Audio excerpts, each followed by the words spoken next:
When you need guidance from someone you can truly trust, someone who aligns with your values of sovereignty and natural living, look no further than Dr. Jennifer Tice. Dr. Jen's expertise in homeopathy and naturopathic family care is unmatched. She is my personal go-to when I need an opinion on how to best support my family and myself when we are healing. And something I'm always telling everyone about, Dr. Jen runs a very specific food intolerance test. Having this information has quite literally changed my life once I decided to take it seriously. Knowing what our specific foods were to avoid has radically improved the health of myself and my children. So if you're looking to uplevel your health, head over to drjennifertice.com and you can find her on Instagram at Dr. Jennifer Tice.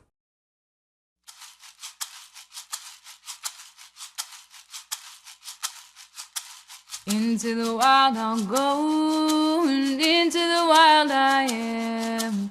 It's been a while, freedom child, since I left my roots back home. Into the wild I'll go, and into the wild I am. It's been a while, freedom child, since I left my roots back home. Welcome to the Freebirth Society podcast. This is a radical space for women who are ready to celebrate their autonomous choices in birth, motherhood, and beyond. Together, we'll learn about wild birth through personal narrative, we'll explore the politics of birth, and we'll analyze everything that relates to our lives as women from a feminist perspective. Here's your host, Emily Saldea. It's been a while, freedom child, since I left my roots back home. Women, it is 2025, which means it is time for you to take your place in the sovereign birth movement. I am thrilled to announce that our absolutely groundbreaking, life-changing, consciousness-shifting, super popular program, the Radical Birthkeeper School, is now open for enrollment. This is your chance. We run the Radical Birthkeeper School once a year, so now's the time to jump in. You love this podcast. You're obsessed with birth. You want a better world for women and families, so here it is. I am inviting you to join the 850 women from over 30 countries who have taken this program and now are confidently bringing this work forward, protecting the sacredness of birth, being an option so desperately needed for mothers and babies. From women brand new to birth, to curious mothers pregnant with their first child, to disillusioned midwives and doulas, even OBGYNs and nurses, women are flocking to this new paradigm of birth consciousness, and the Radical Birthkeeper School is the gateway. The RBK School is the place to gain the language and the knowledge to communicate and step into the sovereign birth paradigm with confidence.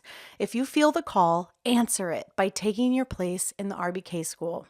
Head over to www.radicalbirthkeeperschool.com today to preview the full curriculum, hear from our many graduates, and learn more. Mentorship, sisterhood, lifetime access, the knowledge, wisdom, and guidance you need to take your place in the sovereign birth revolution, all totally unlocked. Be the change. Join us. radicalbirthkeeperschool.com. All right.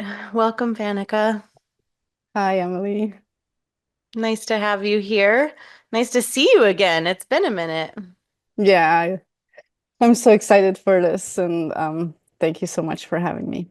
So I met you first through coaching. I think we did a birth trauma debrief, right? Together. And then you took the Radical Birthkeeper School, and then you came to MRF. Were you pregnant with your second? No, not yet. Not yet. Okay. It was right before. Okay, cool. Oh, so did you do MRF and then RBK? Yes. Okay, cool. Mhm. Okay, so I know you have a big story to tell. Yeah, and I'm just looking forward to getting the whole thing out. I never really got to hear about your free birth with your recent child, so that'll be fun. So just take us wherever you want to start with your first. I have some memories of that session, and for anyone listening, I want to frame this to say, Fanica is going to share an upsetting story that has obstetrical violence, as almost all hospital births do. Um, and it's really important. I'm really grateful to you for sharing it, because I want women to know that there are other options. I want women to know that what's happening to them um, is not unique, that this treatment is commonplace and unacceptable. And, for you to do the work and choose a peaceful birth, in the aftermath of your first birth is just so important. It's so powerful and it's so inspiring. So you start wherever you want to start. Thank you. Yeah, so when I first got pregnant, I was clueless about birth, especially birth in the system. I did know I wanted to have an intervention-free, natural, medication-free birth. So I hired a doula and I thought, she would guide me and help me process all the options. And this And is taking place in Florida? yes, Okay. yeah, I'm originally from Switzerland, but we moved here almost 10 years ago. So yeah, I thought she would help me, and I knew I was interested in home birth, but then after reading a horror story online, I was like, never mind. Mm. Abandoned that idea again. And then when I told her I was interested in water birth, she said there was not really any option around, like no birth center or hospital would allow you to give birth in the tub. And yeah, so I started compromising on things that actually mattered to me. Um, yeah, and at that time, I believed that the hospital would be the safest option, and I thought that I could still have an undisturbed birth there. Um, Mm. And yeah. why did you think that? I didn't really see anything that like would speak against it. Like, I don't know. From the birth I heard from my mom and my sister, it sounded pretty peaceful. And also the birth videos that we watched in the hypnobirthing class that I took with my doula, it was as hands-off as it can be, I guess, in Mm. a hospital setting. And she said also that the hospital was hypnobirthing friendly, whatever that means. Whatever that means, yeah. Yeah. And when I toured the hospital, that was actually kind of funny. They showed me the low intervention room. And then What's different about that room? they supposedly like are aware that you don't want to have interventions and try not to. Or I don't know. It's kind of like a catch, I think. To make you think So that, dumb. yeah. It's like it's just another room on the floor. Yeah. It had like a shitty little bathtub that they showed me, but when I Right. asked, That you're if not I could, allowed in. yeah, to labor, but not to birth. And when I asked why can't I birth in there, she said because they can't clean it well enough. I was Oh, like, you're a okay. hospital. Like what? Gross. Yeah. It's just Okay. yeah, it was just an excuse. Yeah. And obviously it's a combination of you don't know. Like you've never been at a hospital birth. You've only collected what you have from your life, from other people, from the tour, from what your doctor says. And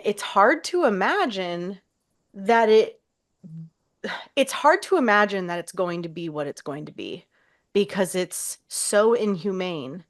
No other time in our lives are we treated that way. Hmm. So I think that that plays a big part of this.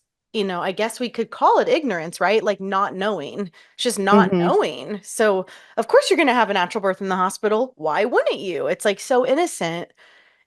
And once you know, it's like of course you're not going to, but people don't know, and they're lied to, and they're set up.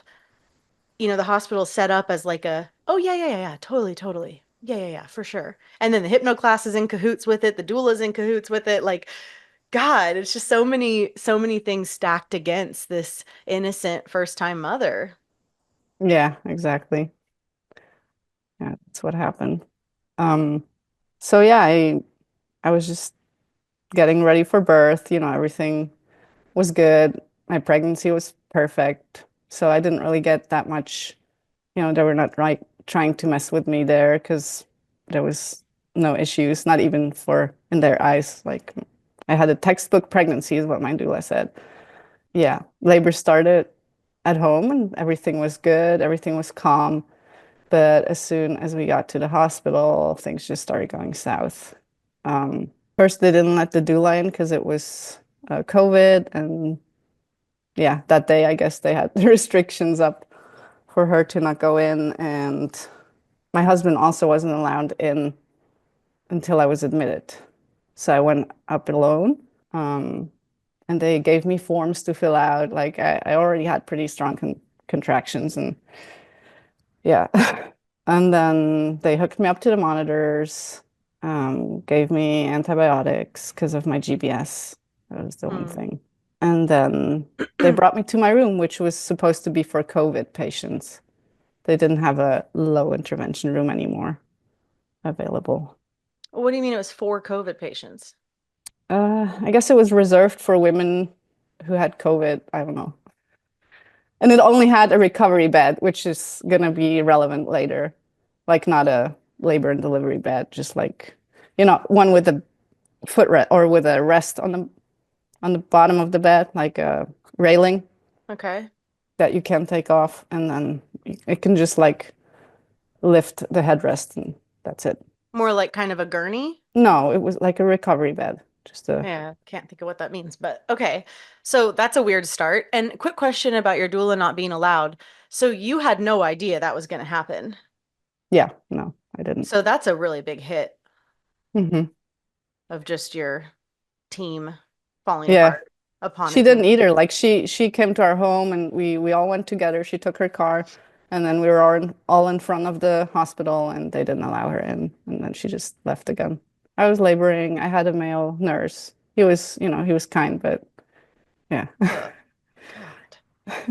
And then at some point, the male doctor that I had came in and did an unconsented vaginal exam when I was on all fours What facing the is that? wall.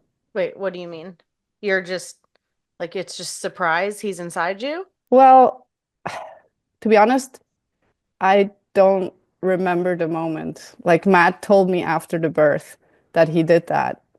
And I was like, my heart just sank. I was like, what?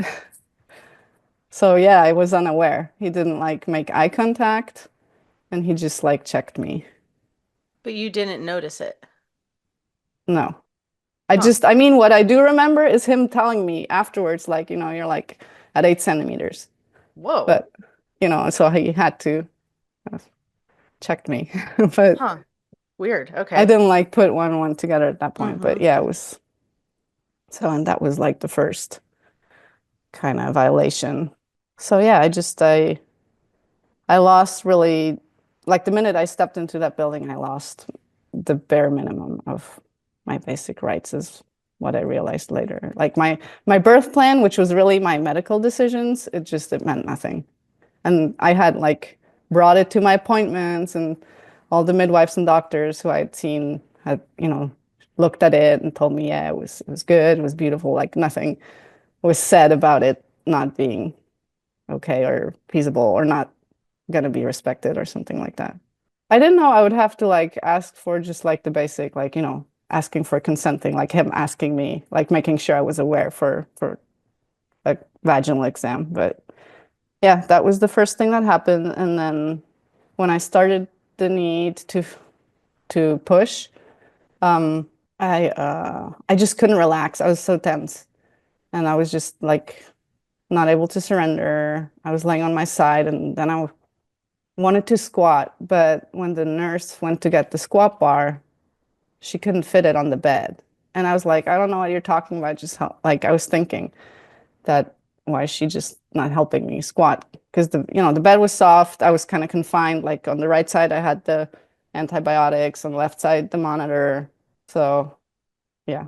And what I didn't think about before the birth is that I wouldn't even feel like going off the bed onto that gross floor where everybody's walking around with their shoes coming from who knows where, like sick rooms or I don't know. So it was just, yeah, it was confining, and I just decided to go back onto my side, and that's when the monitor went off. The nurse started panicking, and then the doctor rushed into the room, and he looked at the monitor and said, "We have to get the baby out." And he ordered me to lay on my back and hold my breath while I push. And he kept like checking me without, asking. More nurses came in, and they were just standing in the corner watching, which felt really weird. Oh yeah, and one of the nurses lowered the headrest like all the way flat without warning me, and it startled me. And I was laying all the way flat on my back, like not propped up by a pillow or anything. And because it was a bed that, you couldn't remove the footrest or the foot railing, the doctor was like sitting on the bed with me on the side of the bed. There's this thing in the hospital that a lot of doctors and nurses, I've heard them talk about. The term is called implied consent. And the idea is that by being there, it implies that you consent to what they want to do. It's about as sick as it gets. But I've heard providers say, why would I need to ask consent? They're here. They're here for this. So it's redundant to ask. It's pretty wild. Yeah, that was exactly my experience. Yeah. And yeah, he kept like checking me and stretching me. And I didn't know it at that moment. I figured that out like weeks later, but when he was checking me, it was really painful. And that was because he was preparing me for a vacuum extraction. And he hadn't like talked to me about it. It was like I was What not. do you mean he was preparing you? So later, when I researched, how vacuum extractions work, I saw that one of the steps is that they do a vaginal exam where they feel between the cervix and the head of the baby, like where the fontanelles are, so they know where to attach it. And that can be really painful because they're shoving Right. their fingers in there.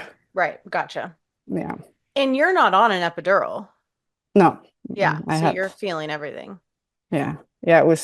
I felt like I was in hell. Laying on my back was like the last thing I wanted. And like everything that they told me to do was just completely opposite to what my body was telling me to do. And yeah, it felt like he was basically pushing her back inside while I was trying to push. And suddenly he said, "I'm going to have to use the vacuum extractor."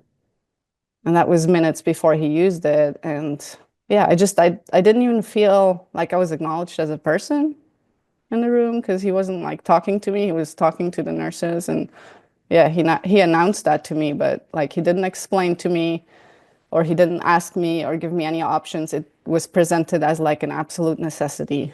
Yeah, like if I didn't do that, my baby was gonna die. That was the atmosphere in the room. And my doula was on the phone, and Matt was actually asking her for some guidance because he heard him say that. But she just said, "You have to listen to the doctor." That was her support. The moment when he pulled her out, I don't even remember that part. I just felt completely disconnected from the lower part of my body.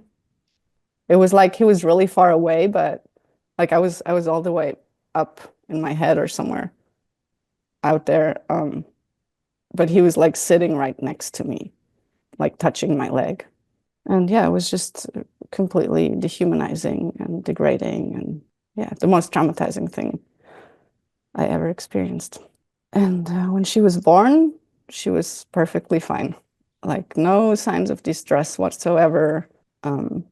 APGAR of 9, if that, whatever that means. But yeah, I mean, and then they laid her on my chest and tried to rub her down. And we told the nurse to stop, and she just chose a different spot to keep rubbing.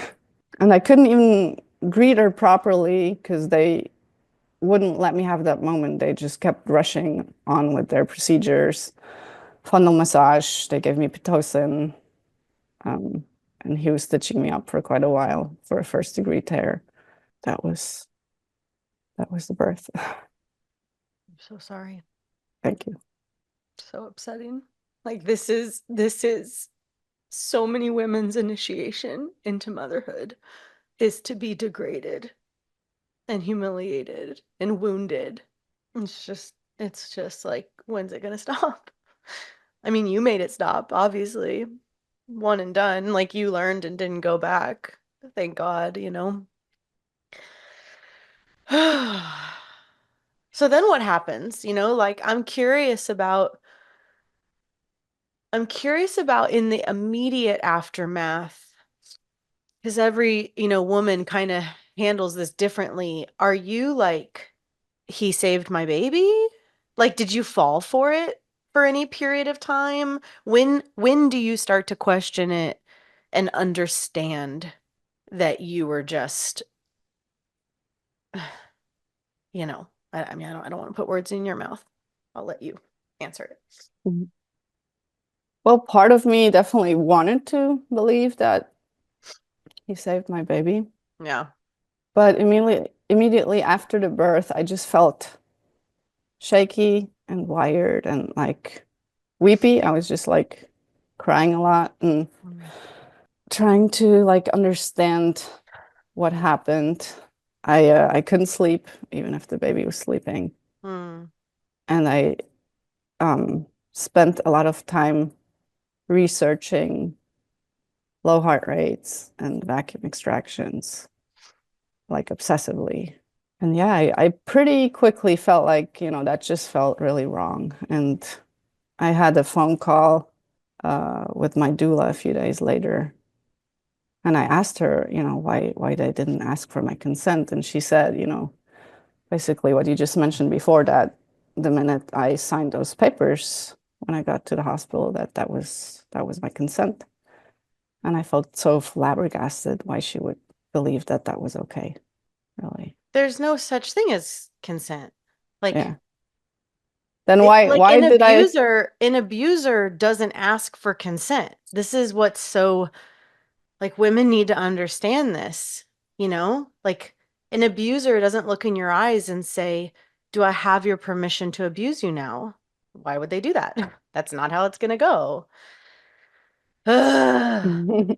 But there is this, like, again, what we said at the beginning, it's understandable when you don't know the truth to assume that in 2020 or whatever it was, that you were going to receive humane care. Like that Right. is you're not an idiot that you assumed that, you know? Right, yeah. It's just there's such a big discrepancy of what we assume and how bad it actually is that, you know, we've got to get hip to Hmm.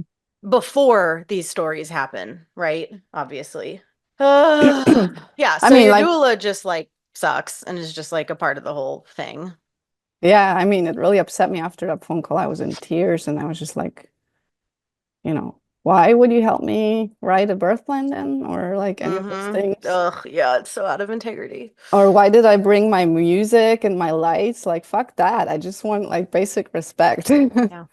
And she also said that if I would have done the hypnobirthing breathing, my baby would have maybe had more oxygen. Stop it. Stop it. She did not.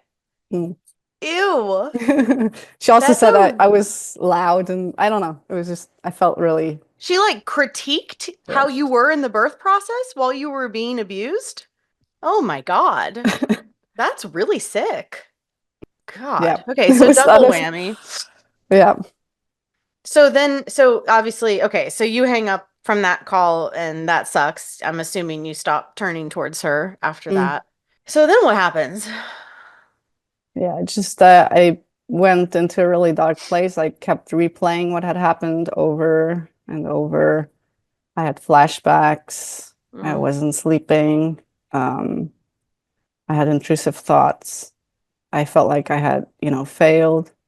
And I had like a lot of overwhelming rage and grief. So, um, I just at first I really wanted to believe that they, yes, it was not okay for them to not ask me, but I still kind of wanted to believe that they saved my baby. So did my husband, but I deep down just felt like, okay, I'm not sure about that. And I wanted to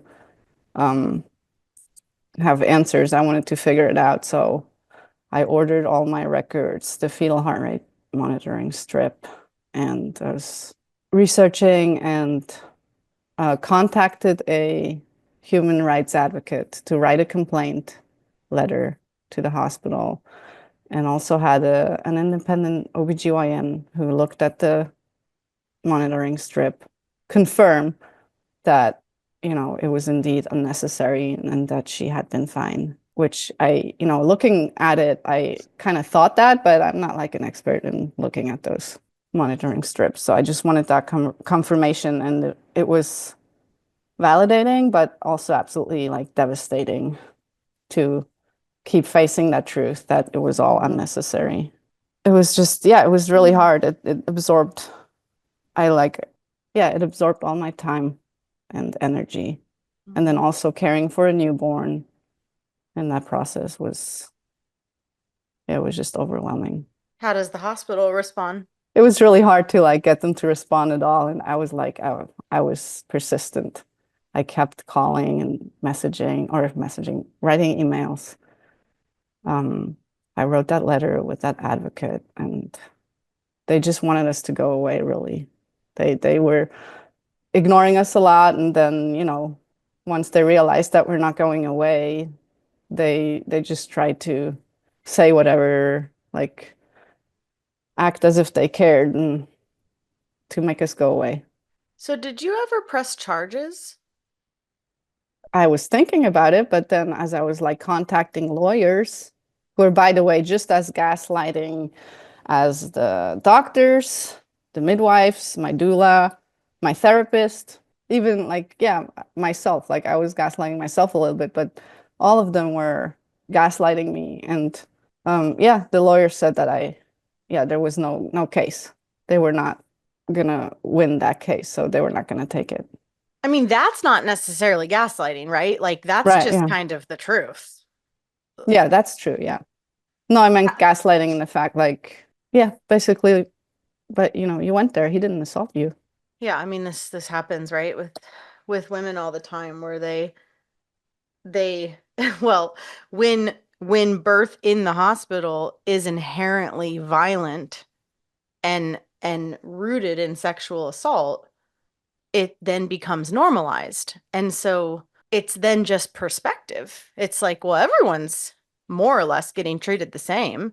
They're all getting sexually assaulted, but only a couple of them realize it. And then you go see a therapist about it. She's as traumatized as you are, or he, like she had the C-sections because they lied to her. Like they're all a part of the same system. They're all brainwashed. So it can feel impossible to find anyone to speak the goddamn truth to you. Yeah. Yeah, I found it really hard to wrap my brain around the cognitive dissonance that I was observing in people. Like on one hand, they were acting as if, those normalized procedures were okay and they were dismissing it, but they were at the same time admitting that it was rushed and probably or possibly unnecessary. So it was just like, mind fuck. So how does this affect your life and your marriage over the next year or two as you're processing all of this? It was really hard. Like I said, I was like overtaken by rage, and just I was crying a lot. My husband had to help me a lot with the baby. Like I was barely able to take care of myself, and he couldn't work as much as he would have. And yeah, it affected our relationship. The ripple effects were visible, or I could feel that it affected my whole family, really. Well, I wanted to say that I did go back to that doctor, unfortunately, at the beginning, because I wanted to have answers. And he was gonna check my stitches, and then he did a pap smear without asking me. It was just like, another violation, like another unconsented thing, to continue that normalization of, you know, those unconsented procedures, I guess. I don't know. He was acting like there was nothing wrong with that. And then he was all over the place with his answers. He didn't even remember if I had an epidural or not. So yeah. And when we were discussing, I told him that maybe for the next birth I would like to be in the water, and he was like, nah. And he didn't really believe that that helped at all. And I was like, how do you know? And his answer was, because I read more than you. Hmm. So that really showed me what he thought of me. Like I'm this stupid little woman. Hmm. Yeah. Every way that he treated you showed you that. Right. So yeah, I wanted to burn the whole world down. And when I was talking to that human rights advocate and writing the complaint, which was taking up a lot of my energy and also, wasn't cheap, I still thought that that was like some sort of mistake. Like it was just this like one doctor who was like, a bad apple type thing. Oh, geez. You didn't realize this was just obstetrics. Not yet, no. It took like the process took me Mm. a little bit, yeah. Yeah. Well, why would you, Why would you know? Yeah. It's kept so sneaky, so apart from all of us. And then, women are birthing alone in these rooms and then going home all traumatized and barely can find space or energy to talk about it. And then when they do, they're gaslit and it's all, re internalized. And so it's how it's allowed to continue. Mm-hmm. Yeah. I Yeah, I totally agree. I didn't with time I didn't realize that they didn't want any feedback, and I realized no, that was not a mistake. That is actually how they want it to go. And Yes. yeah. Yes, of course, in every way. I was at a birth one time, a very long time ago, back in my doula days, where the mom was doing great. She had begun to push. She was in the stirrups, like a good girl.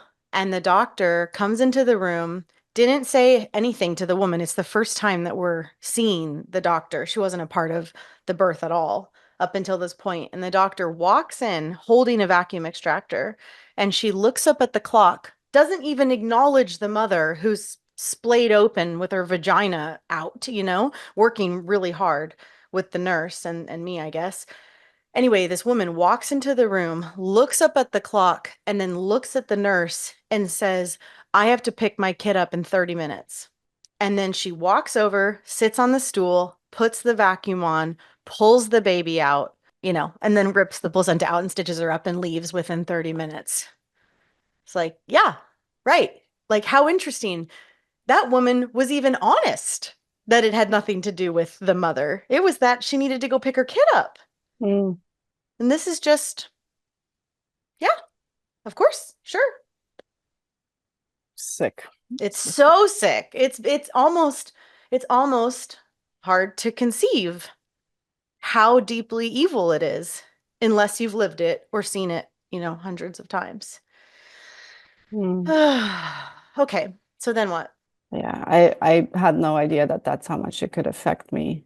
Like I thought, you know, I kind of thought of birth as a means to an end before, and I thought, oh, I'm gonna get through it somehow. I didn't realize how much the environment and the people during my birth could affect me and what consequences that could have. Because I mean, there were moments I thought I'm never gonna feel okay again from that. Um, and I felt so much grief not having experienced birth the way I felt in my bones it should be. I felt like, yeah, I was robbed of that. And yeah, I knew in my soul that birth shouldn't feel that way. And I knew I wanted to have another baby, but I needed some more time to process it. And then about 1.5 years after the birth, Matt found Freebirth Society podcast and he suggested it to me. And then At first I thought, yeah, free birth is a little extreme, but the more I learned, I knew that that was exactly what I wanted. It's like funny, right? That it's extreme. Like doing it without abusers Yeah. is not extreme. It's actually extreme to go to the hospital and allow them to do whatever the fuck they want to you and your baby. That's pretty hardcore. Mm-hmm. But obviously, we're trained to do it. It's just like, actually, that's really extreme. But I understand, of course. Everyone thinks free birth is crazy at the beginning. Mm-hmm. So you hear it, you start listening. That's 1.5 years postpartum. And then what happens? Uh, we purchased the complete guide to free birth and started listening to it even before I got pregnant. And then soon after, I booked that integration session with you. When you said, like, when you called it for what it really was, rape, I was like, yes, thank you. It felt so validating. And yeah, because the gaslighting and the bullshit Mm, I heard from other people was just like another layer mm-hmm. of crap I had to deal with after the Totally. abuse. Like, if that's not rape, what is? Right. You know? I mean, people really need to think about that because sometimes when I talk about obstetrical violence, sexual assault, rape in birth, yeah, people are like, whoa, whoa, whoa. But do you think rape only happens with a penis? Like, of course not. The FBI definition on their website is something like using instruments, fingers, or genitals to penetrate another body. It's something like that. Because of course, that's what it is. And if we don't call it what it is, it gets to continue. Mm-hmm. Like if he didn't have a white coat on, we could call it rape. Like if it was at a party and he did the same thing, oh, it's because there's a baby involved, it can't be rape. Like that doesn't make any sense. Mm, It's such a nonsensical way to diminish the everyday violence that's occurring to women's bodies and their babies. Okay, so I'm glad I validated the obvious. definitely, yeah. And at that point, I learned about the radical birthkeeper school, but at this point, I didn't feel like I was ready for it yet because I knew it would be quite hard for me to walk with women if I couldn't have that free birth myself that I so deeply desired. Like I felt like it would be too painful at that point in time where I was at to support women in that and witness it or yeah, hear about it. It was hard, yeah. But I did feel the calling to support women. So yeah, I would say that through that trauma that I experienced, I was called to birth work. It ignited my passion for birth work. And then as soon as I got pregnant, I signed up for the Birthkeeper school. And it was just so sweet to do that in my last trimester, to participate in the classes while being pregnant. It was just perfect. I was still, at first, I was still worried about possibly having to go back to the hospital for, any reason. And I was worried that he would be there. And I was so relieved when I heard that he lost his privileges or he didn't have privileges at the hospital anymore.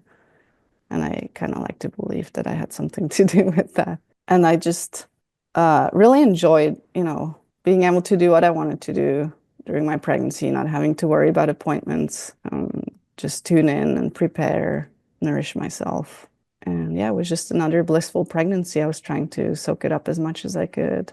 And it was quite a funny coincidence that right after, like the day right after the birthkeeper school ended, I went into labor. Cute. And Got y'all juiced up for it. yeah. And one of the women who did the school with me, Tatiana, she led a song circle that day, an online song circle that was just a really sweet beginning of labor. Hmm. Yeah. That's sweet. So yeah, it was a Saturday morning and we had a relaxed family day. After I put my older daughter to bed, I wasn't able to sleep, but I was just laying there listening to Yolanda's pain dissolution meditation over and over. And yeah, just going with the flow. And at about 2 a.m., I couldn't like lay there anymore and woke Matt up and he went to fill the pool and he brought me food and drinks and blankets and we had salt lamps throughout the house, just very low light. And yeah, I was just moving around.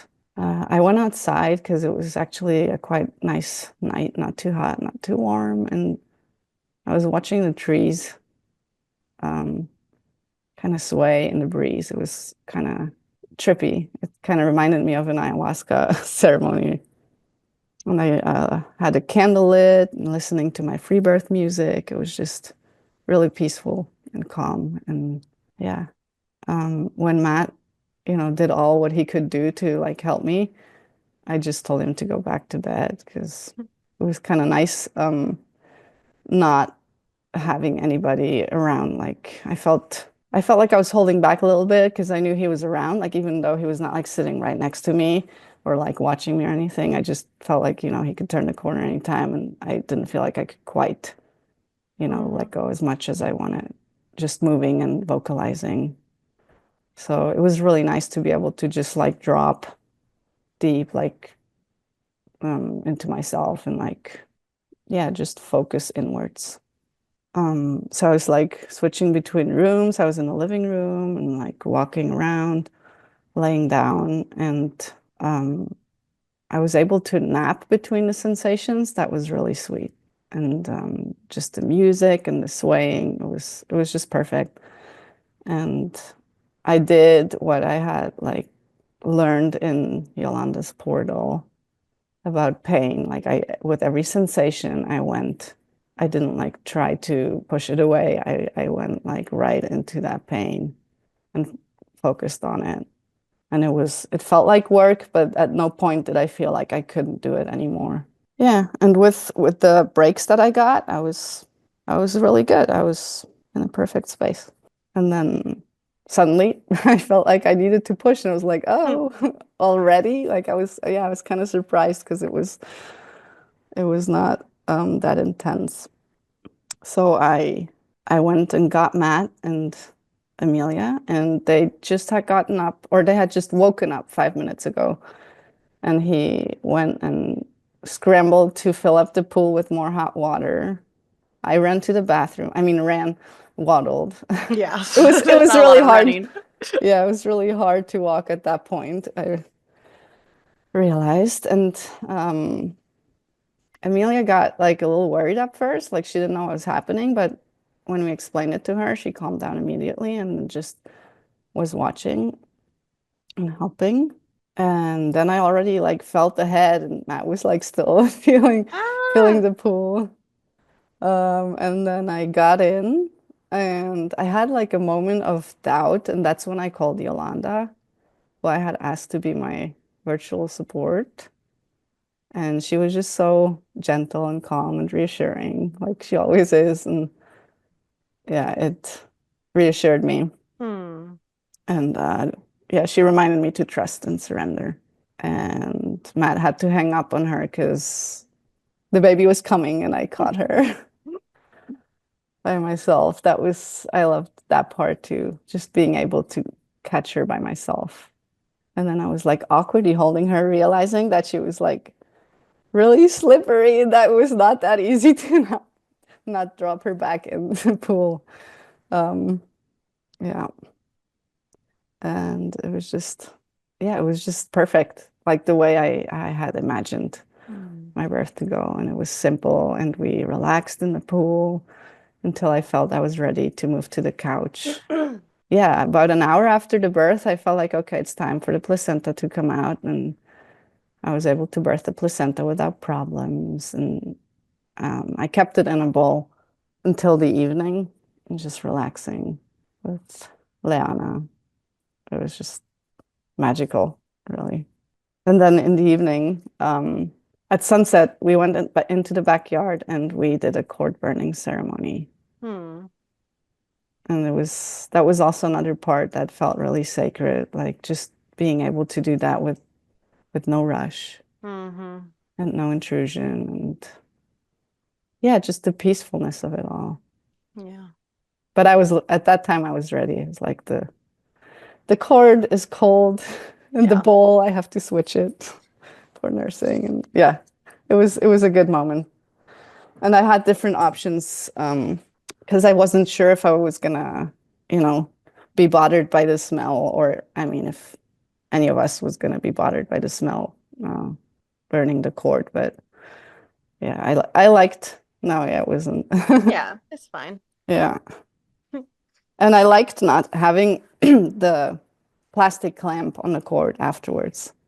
That was nice. Yeah. So what would you say that having your free birth gave you or gave you back after your first birth?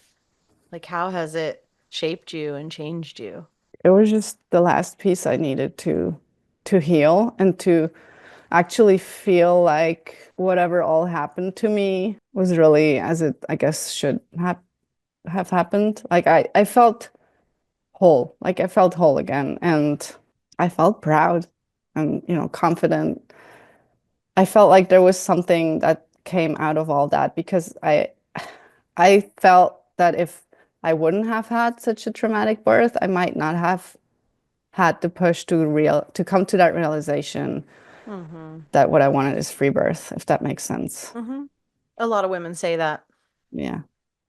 So I was really thankful for that, in a weird, like in this type of way, I was thankful for my journey. Well, and because you chose to learn and like do the work, Like I always get weird when people are like, everything happens for a reason. It's like, yeah, I don't know about that, but you can make there be learning. You You're can right. make Yeah. make there be transformation from darkness. Mm-hmm. Yeah, definitely. Anything else you want to share before we close?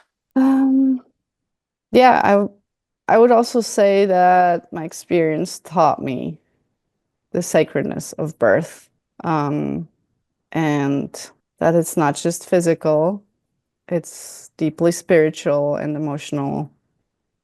And yeah, women are born with the knowledge of how to birth their babies, and they can if they're given the space to do so. That's what rings really true for me. Of course. True for all animals, right? Mm-hmm. Not just a means to an end, Mm-hmm. but something to really protect and allow. Well, thank you. Thank you so much for having me. It was so nice to see you and talk to you and share my story with you. I'm proud of you. I appreciate you. I hope you enjoyed the show today. You can support this podcast by donating to it through the link in the show notes below. And of course, leaving an awesome review on whatever platform you listen on. The more reviews, the more visibility the show gets. So let's spread the good word of sovereign birth.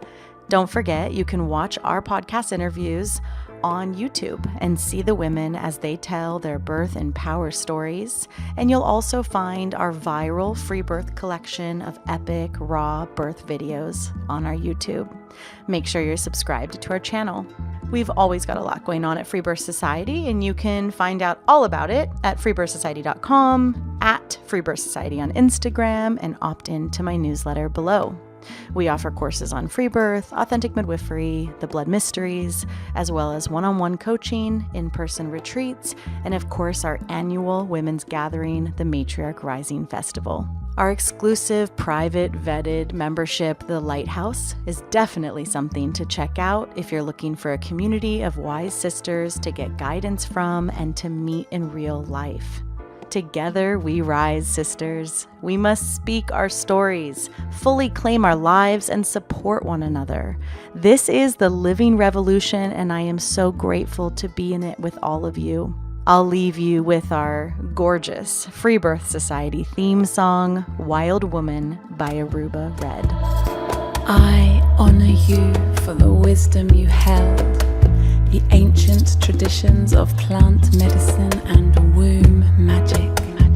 I feel the spirit of the ancestors as I place my hands upon my belly. This sacred portal will be honored. Eons upon light beams of survival, withstanding the eradication of our power by design. I will not allow the separation of our young to be forced upon me. My sisters will no longer birth in captivity. The picket line redefined from burning our wild women to paralyzing us and drugging our babes. Strapped down in a clinical white bed, drying up the milk from our breasts. Keep your needles. My family will never again be doomed to chase those dragons or your poison. We reject your fear. We choose love. Everything with intention. Death, ascension. I will fly and bring her back from the stars.